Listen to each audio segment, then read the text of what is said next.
Իմիջայլոց, շատ լավ զուգահեռ։ Հեսա որ բանակցային փաթեթները հրապարակվեն եւ դուք կարդակեն ինչի վրա ես հղում եմ արել 2016 թվականի ապրիլի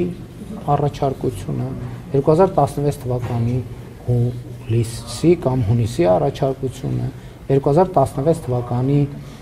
օգոստոսի առաջարկությունը, այս բոլոր հարցերի պատասխաններ Սերժ Սարգսյանի նամակը կկարդաք եւ կտեսնեք բանակցությունները իմիջայլոց խոսում են